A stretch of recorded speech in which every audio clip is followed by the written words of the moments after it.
So let's talk about energy versus hydration. And one of the biggest mistakes that athletes make is combining the two together, which will just set you up for failure when it comes to a race day nutrition plan. You need to separate out the two. So when it comes to hydration, I think one of the most important things to understand is that it's going to vary from individual to individual. We all have varying rates of fluid loss, and mainly that's in the form of sweat during exercise. And then we need to take into account temperature conditions. So when it comes to temperature, we're looking at weather. A hot environment, a humid environment will obviously trigger more fluid loss during exercise. And then there's the duration of the session and the intensity of the session. Obviously, the longer the session and the more intense the session, the greater the fluid loss. And all this needs to be taken into account when it comes to taking hydration into consideration. So the first question is, how do you know how much fluid you lose during exercise? And there's a number of ways that this can be determined.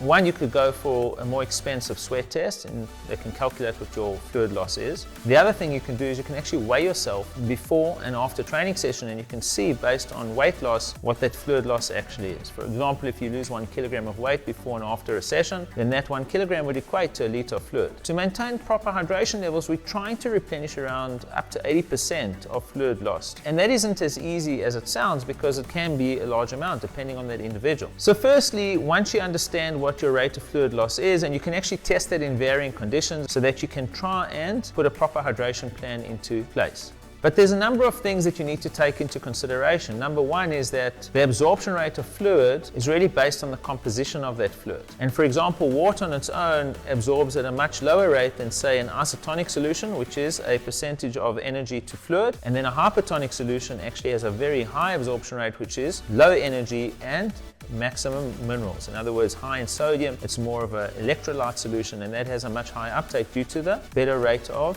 osmolality in the gut. If you overdrink, you will create what's called the washing machine effect. The gut will fill up with fluid. You will hear it sloshing around during exercise. You will probably feel it. There will be discomfort. You need to stop drinking, because the last thing you want to do is dilute your sodium levels, because that can lead to even more issues. There needs to be a sodium and fluid balance in the body. So now that we understand that, we've got to think about, well, the energy solution is not going to provide me a form of hydration. Now I need to determine what that hydration is going to be. On a bicycle, it's very easy to carry your fluid with you, but when it comes to running, it's not so simple, because you've got to think about, how am I going to hydrate en route? I need to take in maybe a liter over the next 2 hours, and I'm not sure how to do it. What are my options? So option number one is you can pre-mineral load and pre-hydrate before that exercise session. One of the things that I advocate is taking in an electrolyte solution, which can be a high sodium solution, and fluid before that exercise session, whether it's 30 to 60 minutes before, and that will top up your hydration status and set you up for a nice training session. So when it comes to the actual session, sure, you're going to drop fluid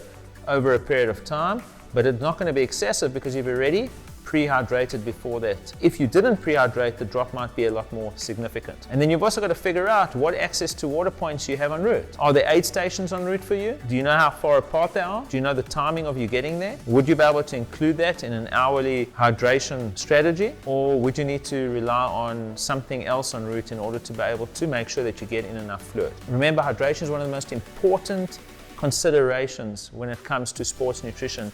Do not neglect it. Try and get it as accurate as possible. One last thing I wanted to mention is, when it comes to an event that starts early on and it's cooler and it gets hotter, your fluid requirements can change through that session, and it's important to note that you might have to increase fluid requirements based on temperature changes through that session.